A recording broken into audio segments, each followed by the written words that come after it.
यार शुरुआत कर लेते हैं आज क्या करेंगे। आज की वीडियो में टाइट बाइंडिंग अप्रॉक्सीमेशन या फिर टाइट बाइंडिंग मॉडल को डिस्कस करेंगे। ठीक है, ये मॉडल एक्सप्लेन क्या करता है? Basically it explains how atomic orbitals in a crystal combine to form energy bands and it predicts conducting behavior if bands are partially filled and insulating behavior if bands are fully filled. So basically दो चीज़ों को हमें बताता है। इसमें assumption क्या होती है कि it ignores electron electron interaction. ठीक है, अब इसके कुछ की पॉइंट्स देखते हैं, देन उसके बाद इसका क्वेश्चन प्रैक्टिस करेंगे। एक क्वेश्चन हमने इसका लास्ट वीडियो में डिस्कस किया था, सबसे लास्ट क्वेश्चन वो टाइट बाइंडिंग अप्रोक्सीमेशन का था। ठीक है, एंड एक क्वेश्चन इस वीडियो में डिस्कस करेंगे। सो इसके की पॉइंट्स क्या है कि electrons are treated as tightly bound to their parent atom. ठीक है, एंड किसी भी क्रिस्टल का जब आप वेव फंक्शन लिखते हो so it is linear combination of its atomic orbitals. Okay, second की पॉइंट कि इसमें जो एनर्जी होती है this is on site energy, जिसको हम ई से डिनोट करते हैं। It is on site energy और energy of electron at a single atom. Gamma क्या होता है? Gamma is hopping integral and क्या क्या डिनोट करता है? It denotes the electron tunneling probability between neighbour atoms. Neighbouring atoms के बीच में टनलिंग प्रोबेबिलिटी कितनी है वो क्या देता है हमें? होपिंग इंटीग्रल देता है। And this energy is on site energy, energy of electron at a single atom. So energy का एक्सप्रेशन क्या आता है टाइट बाइंडिंग अप्रोक्सीमेशन में? ये डेरिवेशन है इसकी क्लास नोट्स के अंदर। So E k vector is E zero minus alpha minus gamma summation over m exponential I k vector r zero minus R M. ठीक है, इसको याद रखना, ये बहुत इंपॉर्टेंट एक्सप्रेशन है, इस पे क्वेश्चंस बहुत आते हैं। ठीक है, अगर टाइट बाइंडिंग से कोई भी क्वेश्चन आएगा तो वो इसी फॉर्मूले से होगा। ठीक है, सो रिमेंबर इट। यहाँ पे एम क्या है?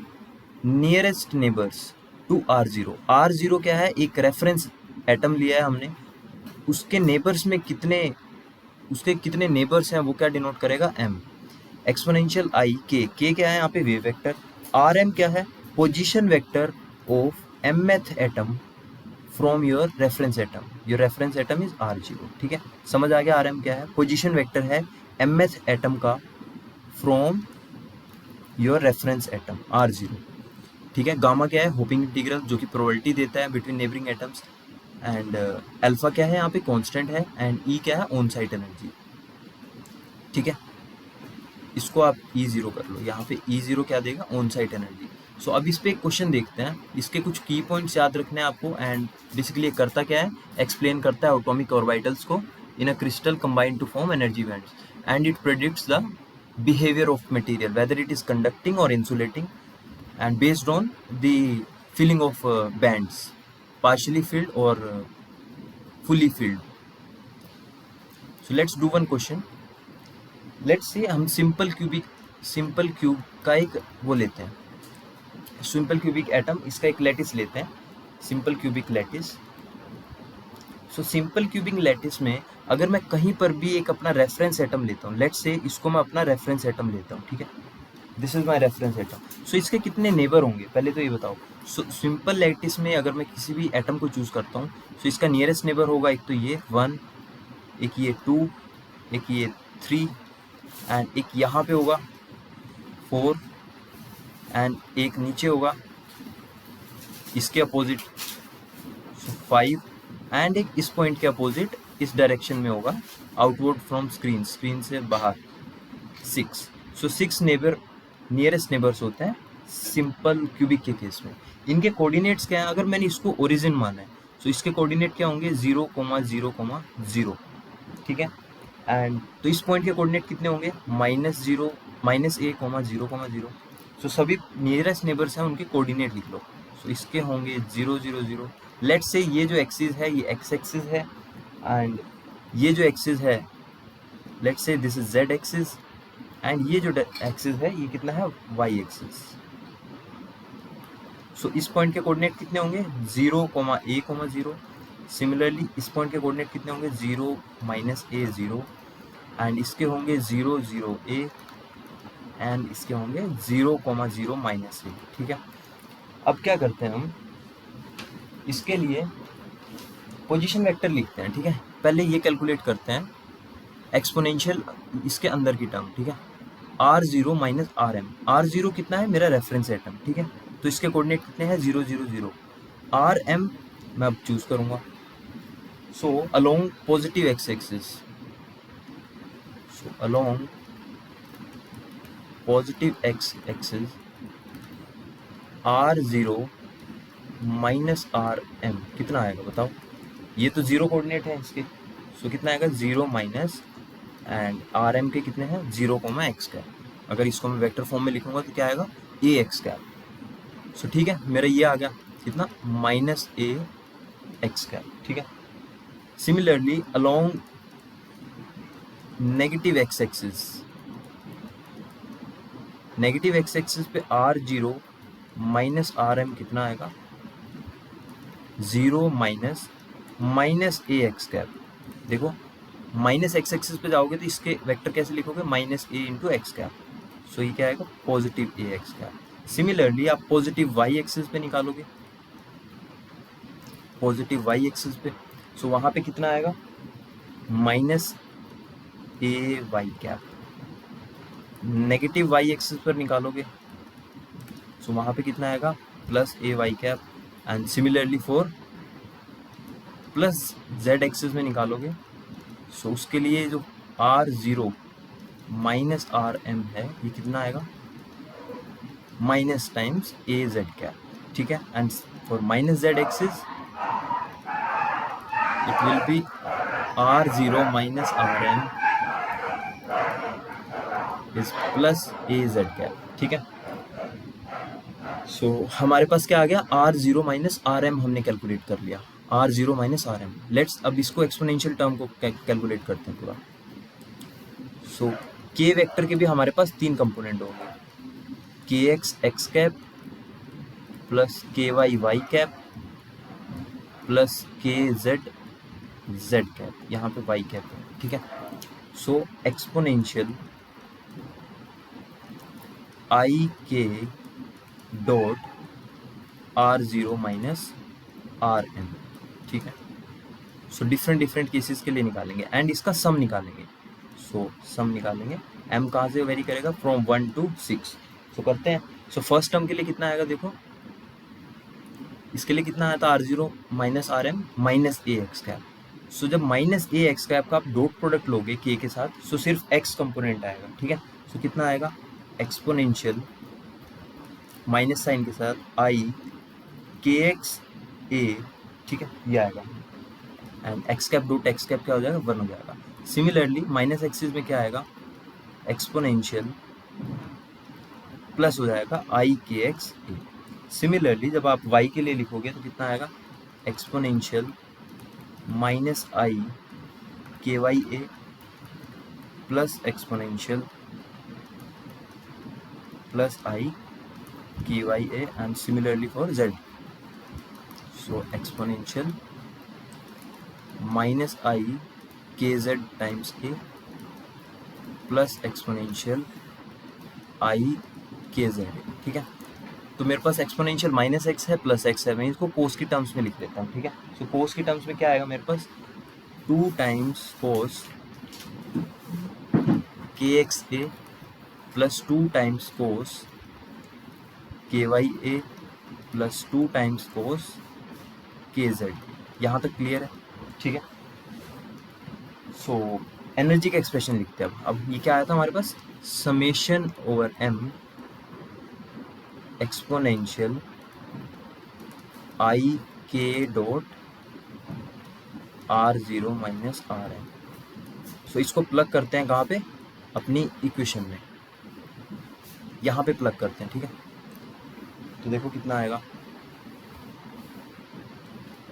सो ई वेक्टर कितना आएगा E zero minus alpha minus times, इनमें से 2 कॉमन ले लो, बाहर 2 गामा होगा, अंदर क्या आएगा cos k x plus a, sorry cos k x a and plus cos k y a and plus cos k z into ए। ठीक है, तो ये आपके पास एक्सप्रेशन आ गया फॉर सिंपल क्यूबिक लैटिस।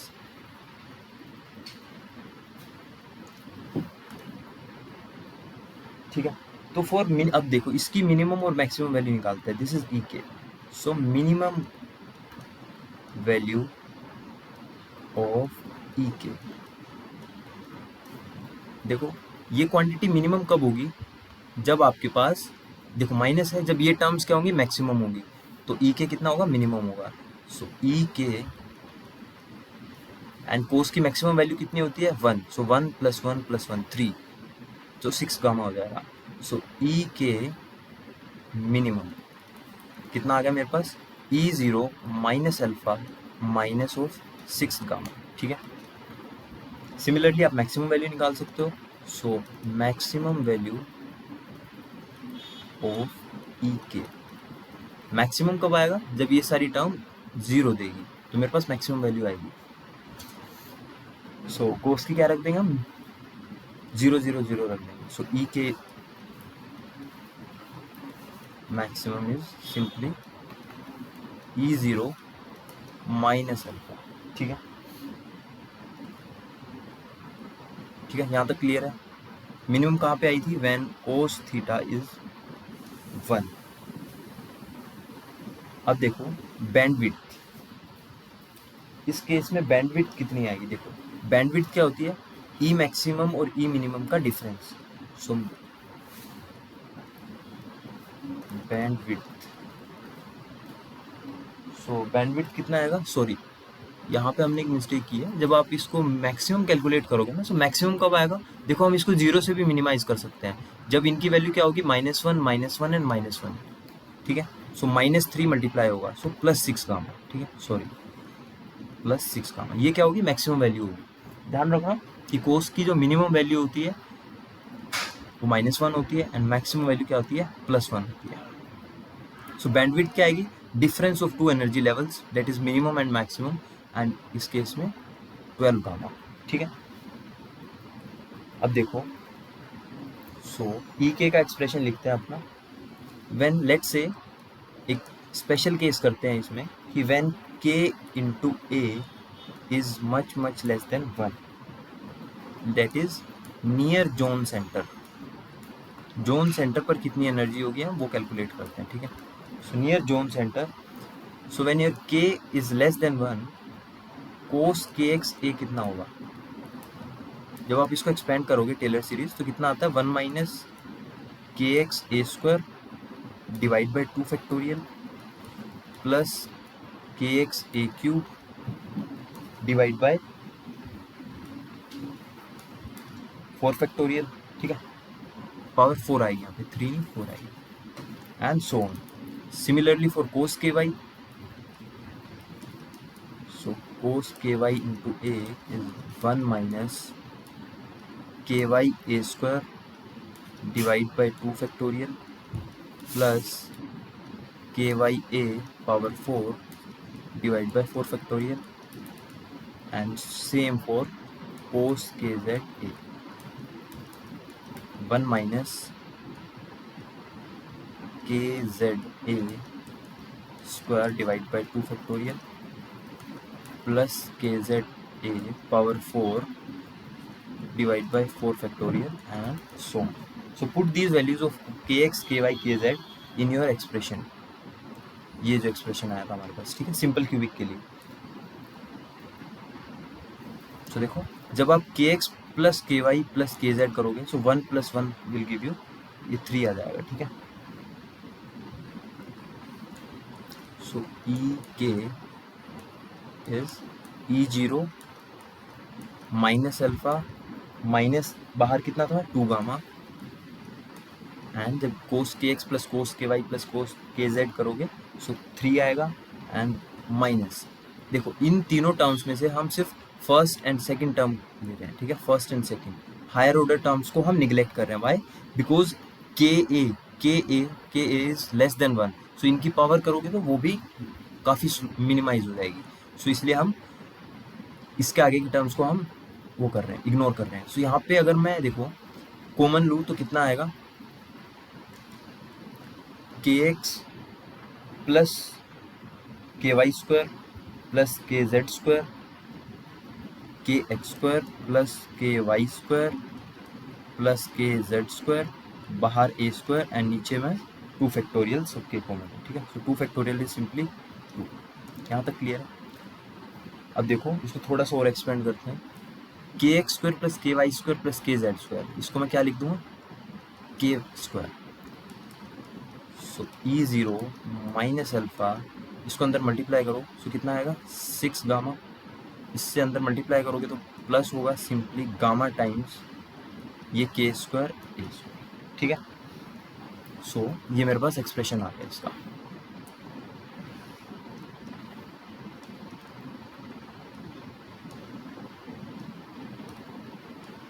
ई के, ठीक है। नियर जोन सेंटर कहाँ पे आया है, near zone centre, that is के इज लेस देन 5, ठीक है। सो electron behaves like a free particle near zone centre, ठीक है। सो टाइट बाइंडिंग अप्रोक्सीमेशन में इतना ही है। जब भी आपको क्वेश्चन आएगा तो आपको इसी इक्वेशन पर आ जाना है। हमारी जो इक्वेशन है ये, सबसे पहले ये अंदर वाली टर्म्स कैलकुलेट करनी है एंड देन उसका समेशन लेना है एंड वैल्यूज़ को पुट कर देना है एंड जो भी आपको कंडीशन दे रखी होगी उनके साथ आपको इसको इवेल्युएट करना पड़ेगा, ठीक है। सो इतना ही रखते हैं टाइट बाइंडिंग मॉडल में। Thank you.